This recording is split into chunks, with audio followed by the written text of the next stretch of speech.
بسم اللہ الرحمن الرحیم۔ آج ہم شروع کرتے ہیں سورۃ البقرہ کا رکوع نمبر 19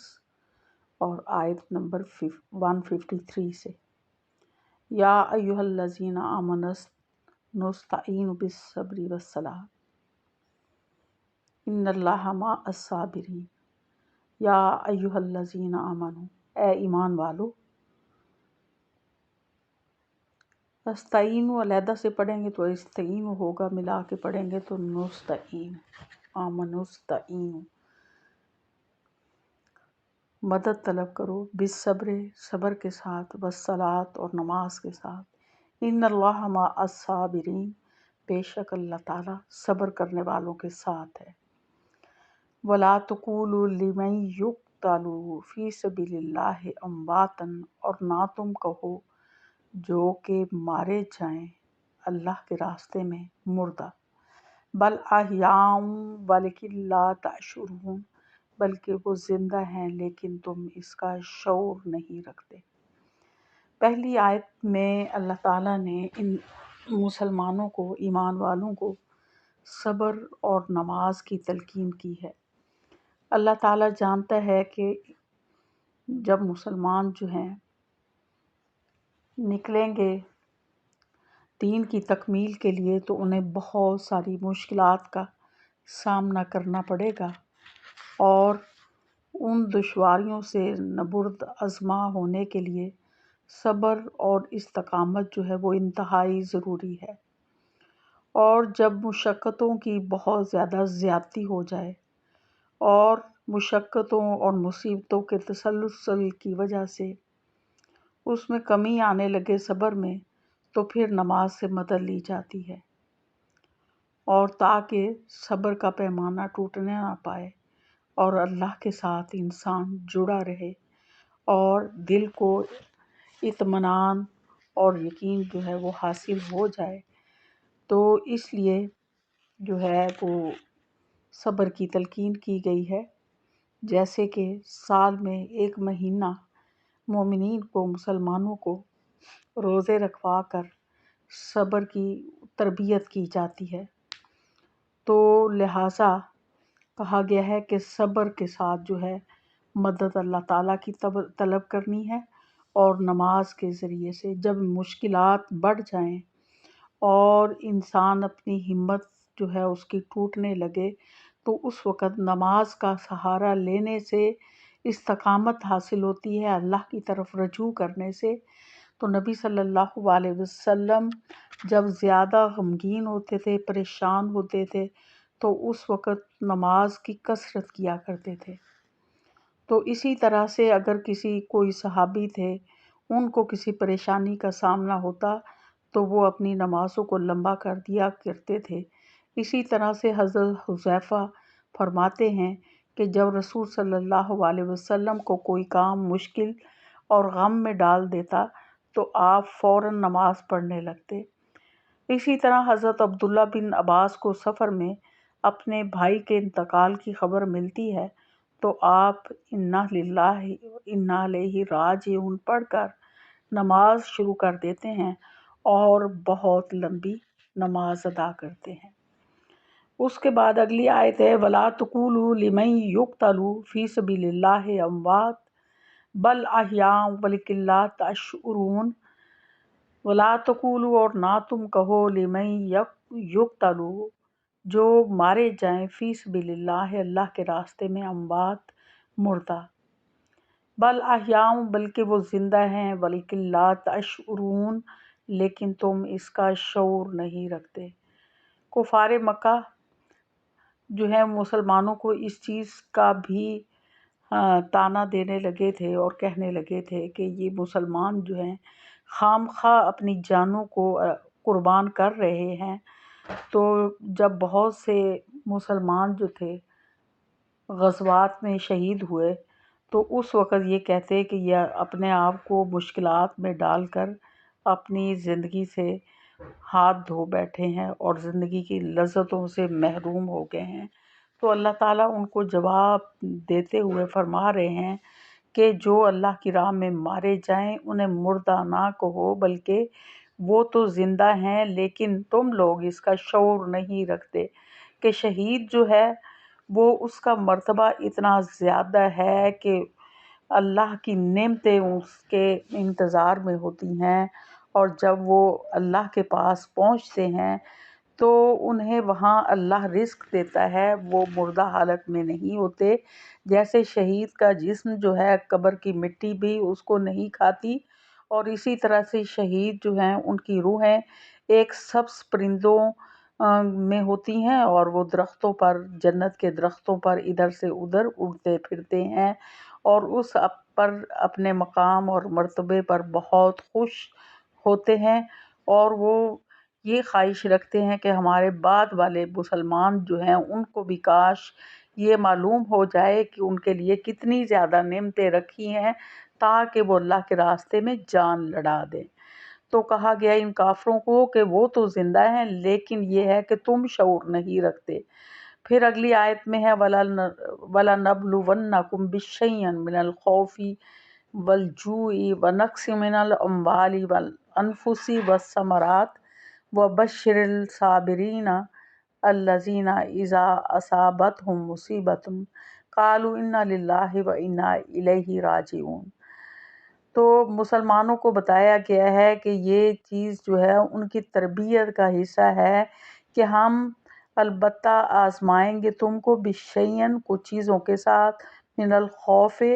خوف سے، والجوع اور بھوک سے، والنقص من الاموال والانفس والثمرات کہ مالوں کے، جانوں کے اور پھلوں کے نقصان سے تمہیں آزمائیں گے، وبشر الصابرین اور خوشخبری دے دیجئے صبر کرنے والوں کو۔ تو اب مسلمانوں کی تربیت کا یہ حصہ ہے کہ اللہ تعالیٰ ان کو مضبوط بنانے کے لیے ان چیزوں کے ساتھ آزمائے گا۔ بتایا گیا کہ کبھی آپ پہ خوف طاری ہوگا، کبھی بھوک، کبھی جان مال اور پھلوں کی کمی، ان سے تمہیں آزمایا جائے گا۔ جب تم اس آزمائش میں پورے اترو گے تو پھر یہ ہے کہ صابرین کے لیے بہت بڑی خوشخبری ہے۔ تو یہ ان کی تربیت کے لیے ضروری تھا کہ ان کو جو ہے عام حالات میں ان چیزوں سے آزمایا جائے تاکہ ان کے اندر جو ہے وہ صبر جو ہے پیدا ہو، تو اس کے بعد جو ہے وہ جہاد کے لیے قطعی طور پر تیار ہو جائیں گے۔ اس کے بعد اللہ تعالیٰ فرماتے ہیں کہ اذا اصابتہم مصیبۃ قالوا انا للہ وانا الیہ راجعون کہ جب پہنچتی ہے انہیں مصیبت، قالوا تو وہ کہتے ہیں انا للہ کہ ہم اللہ کی طرف سے ہیں، وانا الیہ راجعون اور اسی کی طرف لوٹ کر جانا ہے۔ کہ یہ مومن جو ہیں ان کا یہ طریقہ کار ہوتا ہے، ان کا یہ شیوہ ہوتا ہے کہ جب انہیں کوئی مصیبت پہنچتی ہے تو وہ اس پر جو ہے پریشان نہیں ہو جاتے اور نہ ہی نا امید ہو جاتے ہیں، بلکہ کہتے ہیں کہ انا للہ کہ ہم للہ ہم اللہ کے لیے ہیں، وانا الیہ راجعون اور ہمیں اسی کی طرف پلٹ کر جانا ہے۔ تو انہیں اس چیز کا جو ہے ان کے اندر احساس پیدا ہو جاتا ہے کہ ہمیں اللہ ہی نے پیدا کیا ہے، ہم اللہ کی چیز ہیں اور ہم نے اسی کی طرف پلٹ کر جانا ہے۔ تو جب ان کے اندر یہ جذبہ پیدا ہو جاتا ہے کہ ہماری زندگی جو ہے وہ صرف اللہ کے لیے ہے اور ہمیں اسی کی طرف پلٹنا ہے، تو اللہ تعالیٰ فرماتے ہیں اولئک علیہم صلوات، تو یہی لوگ ہیں کہ جن پر مہربانیاں ہیں من ربہم ان کے رب کی طرف سے، ورحمت اور رحمت ہے، واولئک هم المہتدون اور یہی لوگ ہدایت یافتہ ہیں۔ تو ان کا آگے رزلٹ بھی بتا دیا گیا ہے کہ جو صبر کرنے والے ہیں اور جنہوں نے اپنے آپ کو اللہ کی رضا کے لیے اپنی زندگی کو وقف کر دیا ہے اور ان کے اندر جو ایک جذبہ پیدا ہو گیا ہے کہ ہم اللہ ہی کے لیے ہیں اور اسی کی طرف لوٹ کر جانا ہے، تو پھر ان لوگوں کے لیے اللہ کی مہربانیاں اور اس کی رحمت ہے اور یہی لوگ اصل میں ہدایت یافتہ ہیں۔ اس کے بعد اگلی آیت ہے ان الصفا والمروۃ من شعائر اللہ کہ بے شک صفا اور مرتبہ اللہ کی نشانیوں میں سے ہے۔ ومن حج البیت او اعتمر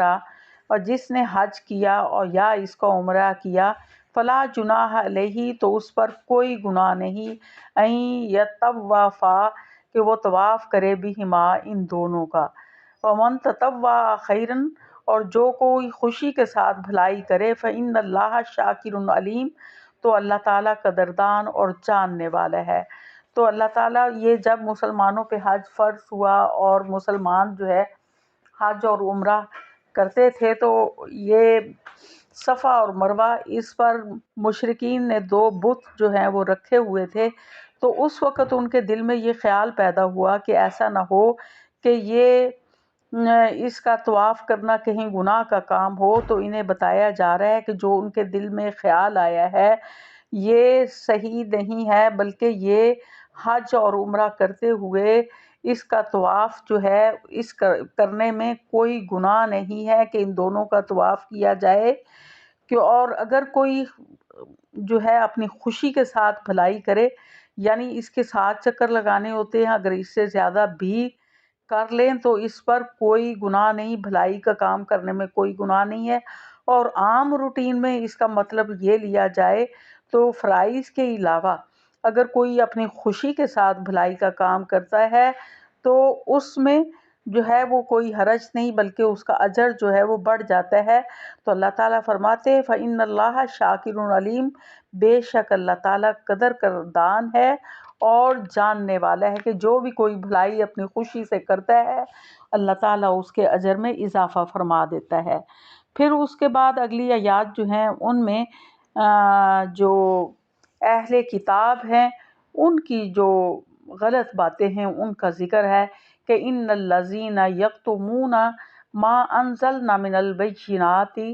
والہدی من بعد ما بیناہ للناس فی الکتاب اولئک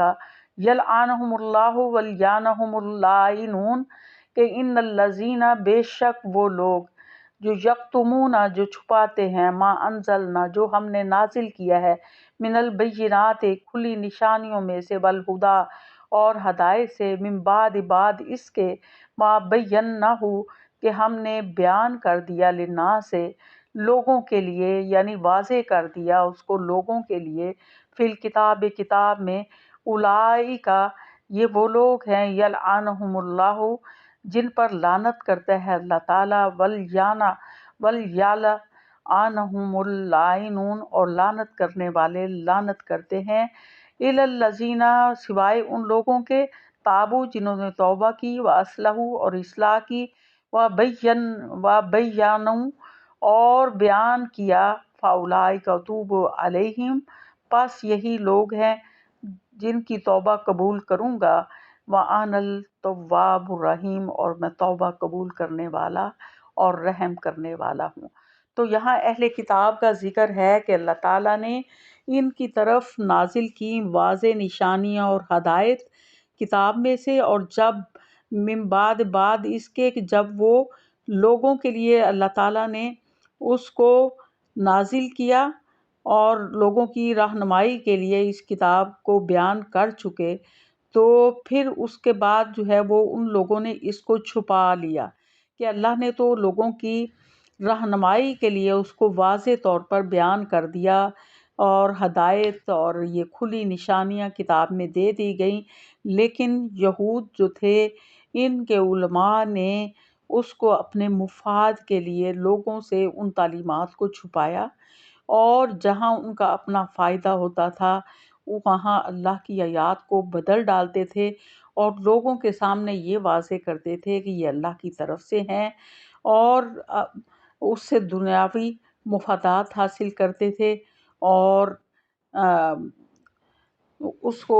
قرآن پاک میں بار بار بتایا گیا ہے اس کو کہ یہ جو سودا کر رہے ہیں تو یہ بڑی تھوڑی قیمت ہے جو کہ وصول کر رہے ہیں، یعنی کہ اگر آخرت کے مقابلے میں پوری دنیا بھی اس سے یہ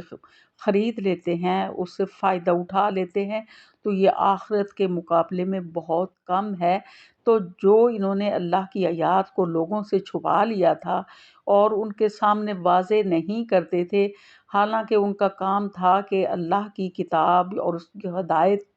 جو تھی اس کو لوگوں کے سامنے بیان کرتے اور اس کو واضح کرتے تو، لیکن انہوں نے اس عام لوگوں سے تمام اپنی تعلیمات جو اللہ نے ان کو دی تھی اس کو چھپا لیا، تو اللہ نے اس کے بدلے میں ان پر لعنت کر دی، اور اللہ تعالیٰ فرماتے ہیں کہ ان لوگوں پر اللہ کی لعنت ہے اور تمام لعنت کرنے والوں کی لعنت ہے، سوائے اس کے کہ اگر یہ توبہ کر لیں، کہ ان میں سے جو توبہ کر لیں اور اپنی اصلاح کر لیں اور وہ بیان کرنا شروع کر دیں، تو پھر یہ ہے کہ یہ بس یہی لوگ ہیں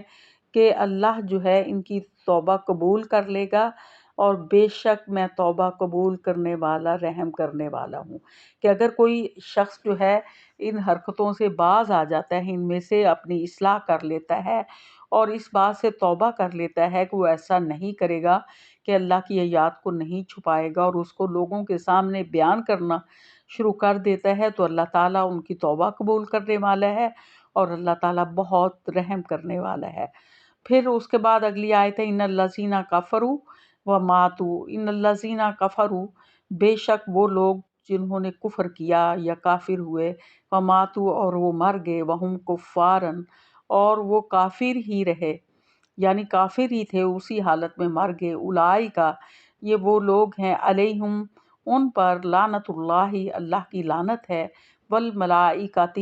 اور فرشتوں کی، والناس اجمعین اور تمام لوگوں کی۔ تو اگر جو لوگ کافر ہوئے، اللہ کی آیات کا انکار کرنے والے ہوئے اور اس کے بعد وہ اسی حال میں مر گئے، کفر کی حالت میں مر گئے، تو اللہ تعالیٰ کی لعنت ہے ان پر اور فرشتوں کی اور تمام لوگوں کی، اللہ تعالیٰ ان پر وہ لعنت ہے۔ اور لعنت سے مراد ہوتا ہے اللہ کی رحمت سے دوری، تو یہ اللہ کی رحمت سے دور ہیں، اور تمام لوگ، فرشتے بھی یہی دعا کرتے ہیں اور تمام لوگ بھی یہی دعا کرتے ہیں کہ اللہ تعالیٰ ان کو اپنی رحمت سے دور رکھنا۔ تو یہ اللہ کی رحمت سے دور ہو گئے، تو پھر اس کا رزلٹ کیا ہوا کہ خالدین فیہا، اس میں وہ ہمیشہ رہیں گے، لا یخفف عنہم العذاب،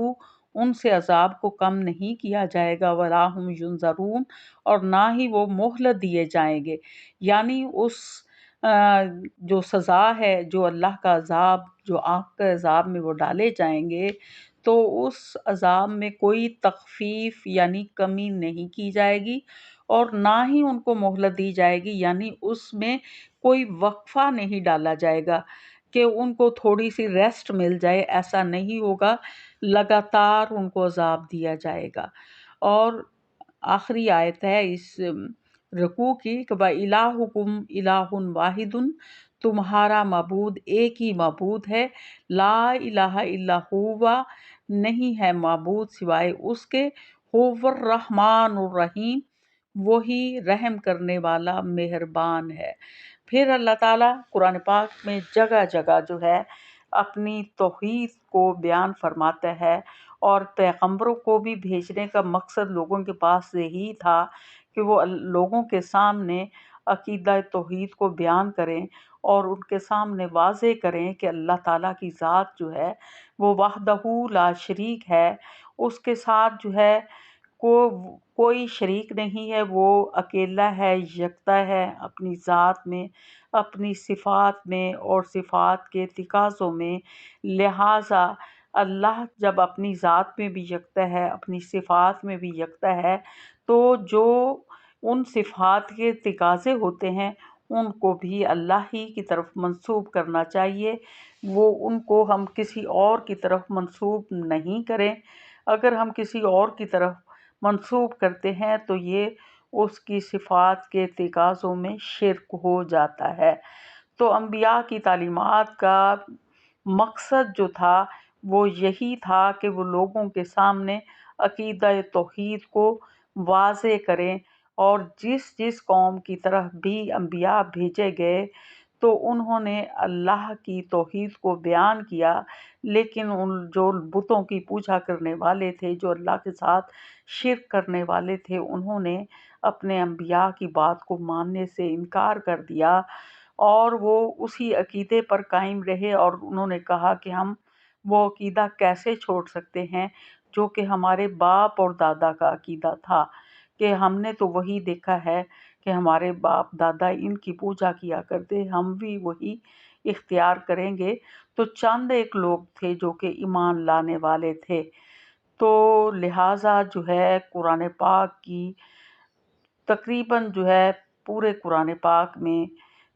ہر صورت میں عقیدہ توحید کو واضح کیا گیا ہے، اور یہ شرط ہے ایمان کی۔ اور ایمان جو ہے خالص تب ہوتا ہے جب اللہ وحدہ لا شریک پر ایمان رکھتے ہیں، اس کے ساتھ کسی کو شریک نہیں کرتے۔ اگر کسی کو شریک کرتے ہیں تو یہ بہت بڑا ظلم ہے، اور شرک کو اللہ تعالیٰ کسی صورت میں معاف نہیں کرے گا۔ اس کے علاوہ جو گناہ ہوں گے انسان کے، اس کو اللہ معاف کر سکتا ہے، چاہے تو معاف کرے چاہے سزا دے، لیکن شرک کو کسی صورت میں معاف نہیں کرے گا۔ اس کو ظلم عظیم کہا ہے۔ تو کہا گیا ہے کہ اللہ وحدہ لا شریک ہے، اور وہ رحم کرنے والا اور مہربان ہے۔ وآخر دعوانا الحمدللہ رب العالمین۔